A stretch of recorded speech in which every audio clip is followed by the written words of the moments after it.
Assalamualaikum students, welcome back to another video with another topic. आज हम जो topic discuss करने वाले हैं वो है Preface to Lyrical Ballads analysis by William Wordsworth. Video को स्टार्ट करने से पहले आपसे रिक्वेस्ट है कि चैनल को सब्सक्राइब कर दें और वीडियो अच्छी लगे तो एंड पे लाइक ज़रूर कीजिएगा और कमेंट भी पास कीजिएगा। आपको ये वीडियो कैसी लगी और कोई क्वेश्चन हो तो वो भी पूछिएगा। वीडियो स्टार्ट करते हैं।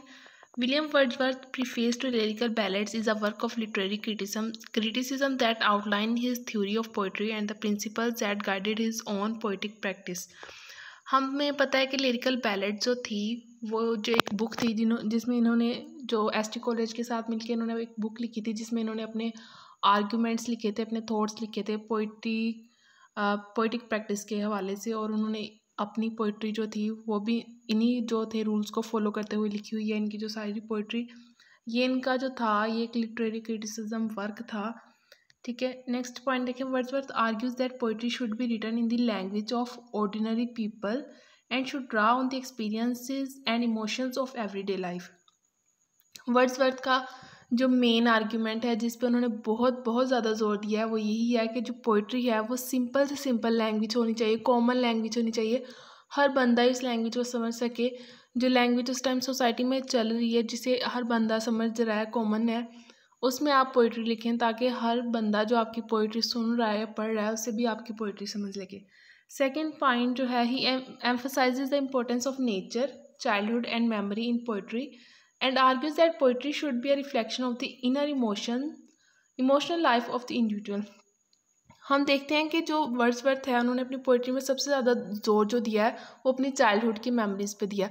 हम भी कहीं ना कहीं सोचे तो हमारी भी बहुत सी चाइल्डहुड की मेमोरीज होती हैं। ये बचपन को याद करते हुए बहुत पोइट्री लिखी है, या फिर उन्होंने नेचर के बारे में लिखी है, उन्हें नेचर का लवर कहा जाता है, रोमांटिक पोइट थे।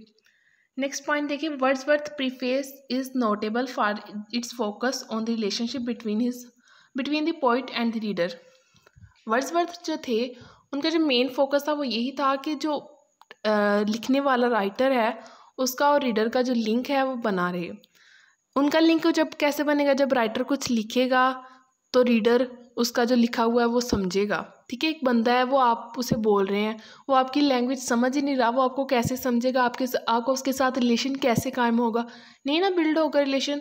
तो रिलेशन को बिल्ड करने के लिए यही चीज़ें ज़रूरी हैं कि आप उनकी जो सिचुएशंस हैं, उनकी जो मसले हैं, उनकी जो रियलिटीज़ हैं उन्हें आप लिखें, आप उनकी लैंग्वेज यूज़ करें। इस तरह आपका सोसाइटी के साथ और जो राइटर है उसका जो है एक रिलेशन बिल्ड हो जाता है।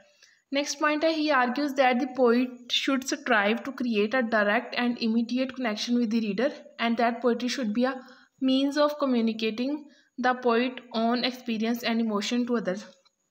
इसमें भी पहले तो यही बात की है कि रीडर का और जो राइटर है उनका कनेक्शन होना चाहिए। फिर वो ये कि जो राइटर होता है वो अपने इमोशंस लिखता है, अपना एक्सपीरियंस लिखता है, किसी चीज़ को जो देखा है उसने उसके बारे में बताता है, उसके बारे में जो उसकी फीलिंग्स आई हैं, उसने जो परसीव की है, उसने जो अचीव की हैं, उसने जो अपने माइंड से फिर उन मेमोरीज़ को रिकलेक्ट की है। ठीक है, वो उसका जो सारा एक्सपीरियंस होता है, जो उसके इमोशंस होते हैं उससे रिलेटेड उस चीज़ से वो पोइट जो होता है वो अपनी पोइट्री में डिस्क्राइब करता है। नेक्स्ट पॉइंट है, Wordsworth also emphasise the importance of simplicity. ठीक है, पोइट्री जो है वो सिंपल होनी चाहिए, एंड क्लैरिटी, कि ईजीली क्लियर हो, अंडरस्टैंडिंग मतलब उससे बिल्ड हो जाए, जो पढ़ने वाला है उसे जल्दी समझ आ जाए, उससे क्लियर हो जाए बात। इतने मुश्किल अल्फाज ना इस्तेमाल किए जाएं कि जो बंदा कॉमन बंदा है उसे समझ ही ना लगे कि इतना मुश्किल जो लफ्ज़ इसने इस्तेमाल कर लिया इसका मीनिंग क्या है। The end argues that poetry should avoid the artificial and ornate language of earlier poetic tradition. Emotions में हो, खुशी में हो या गुस्से में हो या अफसोस में हो, किसी भी चीज़ में हो, सैड मूड में हो, तो हमारे माइंड में कोई लाइन आती है तो वो इतनी सिंपल सी कॉमन सी लैंग्वेज होती है, लगता है कि हमारी जो लाइन है वो कितनी सिंपल है। ठीक है, हमें लगता है ना, हमें लगता है कोई मुश्किल लैंग्वेज शायद हो तो वही अच्छी पोइट्री होती है। तो वो कहते हैं ऐसा नहीं है, वो एक आर्टिफिशियल टोन सेट हो जाती है। ठीक है, मतलब जो बंदा है अगर उसने अपने रीडर के साथ, राइटर ने कनेक्शन बिल्ड करना है, उसे अंडरस्टैंडिंग देनी है अपनी राइटिंग की, तो उसे क्या चाहिए कि वो सिंपल लिखे, क्लियर लिखे और कंसाइज भी लिखे। नेक्स्ट आ जाता है, overall Wordsworth Preface to Lyrical Ballads is a powerful statement of his beliefs and values as a poet and has had a profound influence on the development of English Romanticism and the broad tradition of English poetry.